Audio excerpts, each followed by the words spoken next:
Welcome back to Iron Media, where objectivity meets reality. If you should do a quick Google search for the definition of fraud, you would see wrongful or criminal deception intended to result in financial or personal gain. And you would also see some synonyms. Another definition: a person or thing intended to deceive others, typically by unjustifiably claiming or being credited with accomplishments or qualities. Imposter, fake, sham. Plenty of definition for fraud. Now, we know that fraud, they have different types of fraud, and these can result in criminal prosecution. For example, wire fraud, which is popular in Jamaica, which is called chopping, banging line.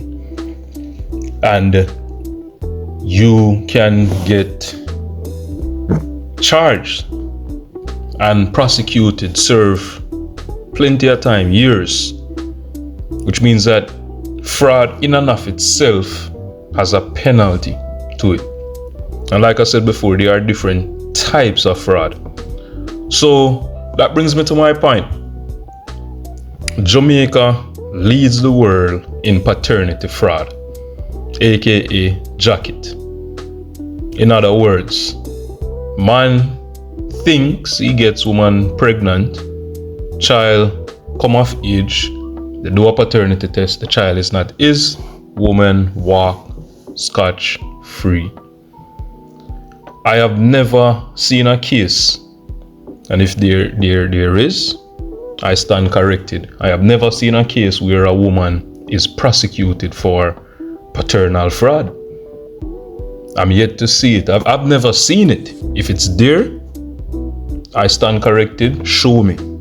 Tell me where I can go and see it or find it. I've never seen such case. I've seen over and over, watching television, watching Judge Judy and other daytime shows, where even Murray and Dr. Phil and those ones, where it leaves a devastating impact on our men when they get to find out that the child, which they spend sometimes years investing, not just money and time, but also being emotionally invested in this child or children, later to find out that this child is not yours. I can only imagine the feeling that goes into men that often realize that they are a victim of paternity fraud. Now, back in the days, a lot of women used to practice passing along the child to a more, you could say, affluent, richer, or somebody who's a bit more stable. So they may get pregnant for, or they trick the man that they're living with that they are pregnant. However, they give the child. No, they don't trick the man that they live with. So they get pregnant and say them seeing a man on the side or whatever the case may be, but he's more stable. They give it to that man who's more stable. Now, the point I'm trying to make, right, is that how society handles different situations and different things that can impact men versus how it can impact women, different issues, societal issues. One being abuse. When women are abused, it's a national outcry. Men get abused too. And men suffer in silence because nobody wants to hear about that. Nobody cares about man. Men don't get the time of day from society to be cared about or even thought about in any way, shape or form, or given any form of sympathy, empathy. No kind of patty, not even juicy patty or mother's patty. They get no patty. When you think about issues such as being a deadbeat dad versus being a deadbeat mom, I've never heard the term used against moms.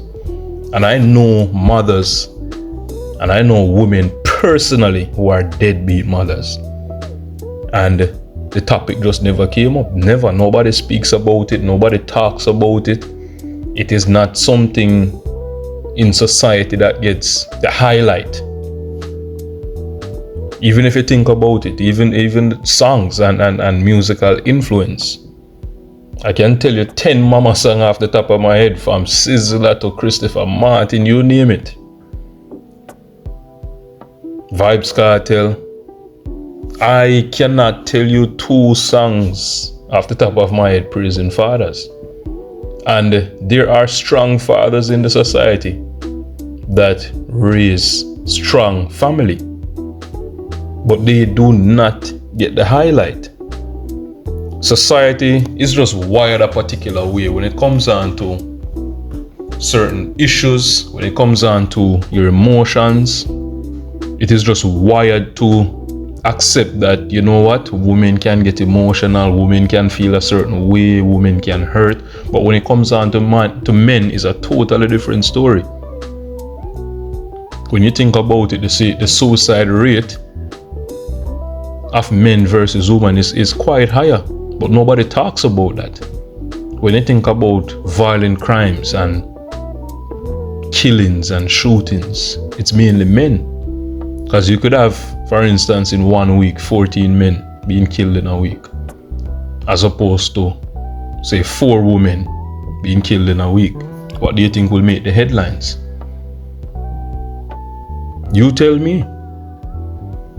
So it's a broader societal issue that we need to be talking about. I'm not saying that men and women are ever going to be on the same level. So I don't want any dopey bat to be over here thinking that I'm saying, oh, men and women should be on the same level, blah, blah, blah. No, we know that women are the weaker sex.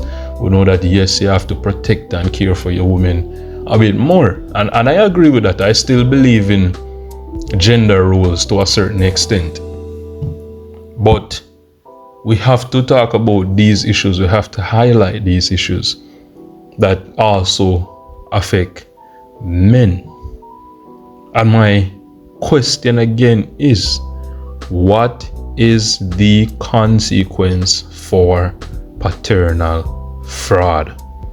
A man taking care of his children for years, and say, for instance, they're moving to Canada now, and they're doing the filing and all of that. And when the paternity test gets done, he realizes that none of the children are his.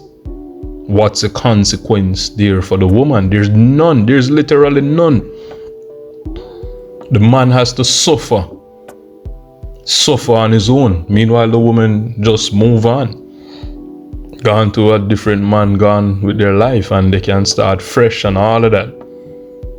Meanwhile, the man has to deal with the trauma, the emotional abuse of finding out that his children, we thought, his children are not his. So what is the consequence for paternity fraud? Why is this not a topic of discussion?